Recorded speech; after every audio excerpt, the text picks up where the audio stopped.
What's up, guys? It's your boy Blu-rayDave back with another video, and gosh, it's been I guess like a long while since I've done a movie review, but guys, I just watched one of the greatest films from Disney of this year, and that is Marvel's Avengers Endgame. Now, if you remember last year's movie review where I talked about Infinity War, please go check that out. Also, side note, this is a spoiler warning, so if you haven't seen the movie, please leave the video and come right back to this, alright? But I'll just tell you guys, this movie is intense. Where do we even begin? Well, first of all, I just want to make sure I want to cover a lot of things in 15 minutes if I can. So, here we go. So, what happened first? Well, I liked it how, I guess, it showed, it was either in the, I guess, in the past or the present day with Hawkeye and his family, and I knew that his family was disappearing. That was the crazy theory going around for the last, maybe 2 years? I don't know. So yeah, that was that, and then the intro starts, and, of course, we start with Tony Stark and Nebula. They're playing, I guess, what's this game called? Football, and they just throw the thing, and Tony gives out the message to Pepper, and then who do we see in space? Yes, one of our saviors, Captain Marvel. She saved Tony Stark's butt. So she brings the Milano to Earth, not back to Earth, because it was never on Earth, but they reunite, and Tony, I don't want to say he's a psycho, but he was losing it, after 22 days on the Milano, because, this picks up right after Infinity War, guys. And, of course, we saw Cap shaved, which we all know that was going to happen, and then the film skips to 5 years later, and, I don't know if this takes place in 22 or 23, so the Avengers gather around, and then somehow they try to figure out what's gonna happen with them. They start with, I guess, battle planning, I guess. And then finally we get to see Professor Hulk. I knew that Mark Ruffalo was gonna use, his regular voice for Hulk. And kids took a selfie with him, and Ant-Man. Can't forget about Ant-Man, So, yes, I know, how quantum and, real time works. You see, this movie takes place 5 years after, but how Ant-Man explained was he was in the quantum realm for 5 hours. And that's pretty amazing, actually. And I'm glad he wasn't stuck in there for 5 years. Oh, man.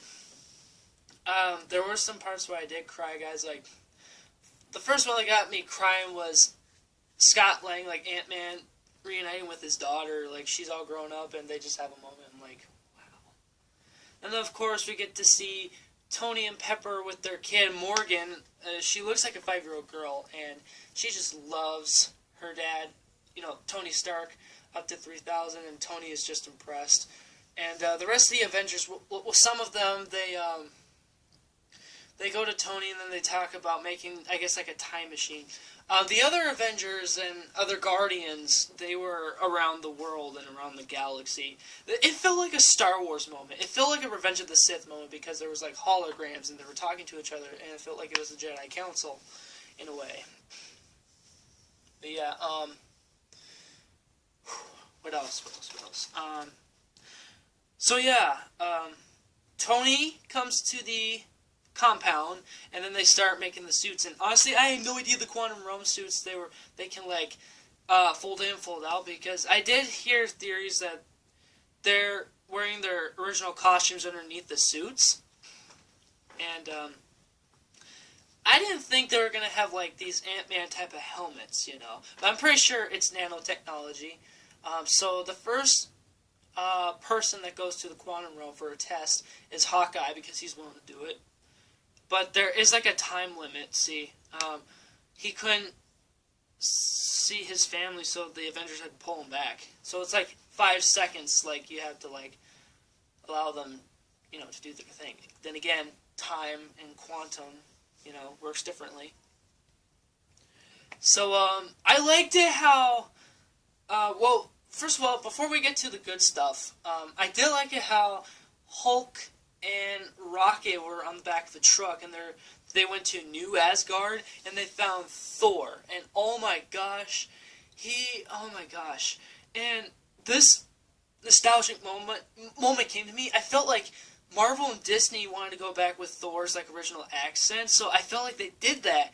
They brought back his hair, his beard is longer, he is fat, he is drinking beer all the time. He plays Fortnite with Korg and Mink, so obviously I guess we know that Fortnite will still exist for the next 5 years. Oh, but before he was like this, so yeah, after Captain Marvel brought Tony back, so the rest of the Avengers found Thanos, and they took him down. Thor cut his arm off, and Thanos explains blah blah blah blah blah, all that typical bad guy stuff, and then Thor finally goes for the head. And he just walks away. Okay, so now, yeah, so after the Avengers reunite again, they go to different, times, time vortexes, like there are 3 teams, okay? So, Cap, Banner, Stark, and Scott, they went to the Battle of New York from 2012. This is what this movie did. It got the timelines correct. Finally, it fixed all the mistakes that we have learned from the previous MCU movies. Like the complicated timelines. But still, it felt kind of complicated later on. And I just liked it how Bruce was looking at like the Hulk, like he's just smashing everything like a little child, and Hulk's just embarrassed, like Banner's embarrassed. And man, those are some good nostalgic moments, just seeing those classic Avengers. And oh my gosh, Cap fighting Cap, like that was funny, but well, I wouldn't say funny, that was epic though. Oh my gosh. He did reveal to his 2012 self that Bucky is alive. Oh my gosh, I just got really dizzy there.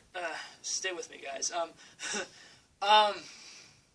Yeah, and there was this one moment. Okay, there was some like casts from the Winter Soldier movie, like Rumlow and like Robert Redford. I'm pretty sure this is his last movie because he did announce last year that he's retiring from the film business. But hey, I guess this is his last movie. And this came out of nowhere, but then again, it's all part of the plan.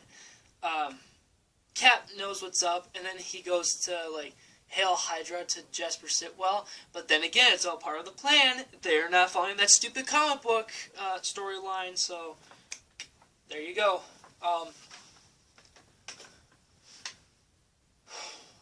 Of course, they failed to get the Tesseract, the first attempt. Bruce went to go get the Time Stone from the Ancient One, because remember, the Ancient One was still alive during that time, before Doctor Strange was even part of the mix, like, she said, oh, he's, doing some, like, surgery stuff and whatnot, and then she pulls Bruce's astral form out of his physical form, and I thought that was pretty cool, really. So, he had to explain to the Ancient One why it was so important to get the stones from their past to bring them to the future. Next, we go to Asgard 2013. See, Disney and Marvel Studios, they still care about Thor: The Dark World. They brought back Natalie Portman. So, like, both Thor and Rocket, they go there, but Thor, he's just full of emotion. Like, he's afraid. Like, he doesn't want to live by his mantle anymore. And he does have a moment with his mom, and then Rocket takes the ether out of Jane. I'm surprised that his mom from 2013 picked up everything right away. Like, she knew exactly what was going on. And the moment she interacted with Rocket. I thought that was pretty cool and funny. And let's see, with Clint and Natasha. Okay, so they brought the Milano, right? But it was like a keychain, like an Ant-Man type of thing. So they do that, and they go to Vormir, right, to get the Soul Stone, and they see the Red Skull. So they're picking this up in 2014, really, because there's no records of Vormir happening in the MCU in 2014, so they had to come up with something like that to, I guess, like, make it up, you know? And I guess it's part of the Guardians timeline, I guess. So, you know the rules, like, exchange a soul for a soul. So, it was really like a battle between these two beloved characters. I thought Hawkeye was going to be highly candidate. I mean, he is rocking it as Ronin, you know? I mean, I'm surprised he could still have a sword and, like, a bow and arrow at the same time. So, both him and Natasha were fighting, and Clint jumps off the cliff, right? But Natasha just grabs him, and then he grabs on the cliff, and then Natasha just tells him to let him go. Or, like, to let her go, I'm sorry. And then she finally lets go. I mean, I was not expecting this, guys. This got me in tears. Like, seeing Natasha dead, I'm just like, yo, why? I was expecting her to come back to narrate, like, her past life in her upcoming Black Widow movie that's coming next year. And then, same thing happened with Hawkeye, like, what happened to Thanos in Infinity War. He wakes up from the water, and then he gets the Soul Stone, and then everybody comes back. Well, we gotta go to the, that other Guardians timeline in 2014 where both War Machine and Nebula, man, I can never remember the planet, but it's the one planet where Star-Lord grabs the Power Stone, so that they have to wait on him. But here's the thing, though. As they were in 2014, the older Nebula, who was the bad guy at the time, somehow she got, like, memory files of, like, her in the future. Like, how is that even possible? How is time travel this complicated, you know? I don't get that. So, yeah. So, like, Gamora, I knew this Gamora, like, she's still portraying Thanos after, like, how we saw her character in Guardians Volume 1. And, they had to wait for Star-Lord, you know, Nebula and War Machine, and War Machine's just like, this is the idiot. And then finally we get to see Star-Lord, like, sing to the Come and Get Your Love song. That was nostalgic right there, guys. Like, the song's coming up, and then he just sang it. And then War Machine had to knock him out. And then War Machine, he referenced a lot of time travel movies early in the film. And that's something that Peter Parker would do, but you know, it is what it is. And Nebula, she grabs the orb with her metal armor. It's just burning. It's just burning, guys.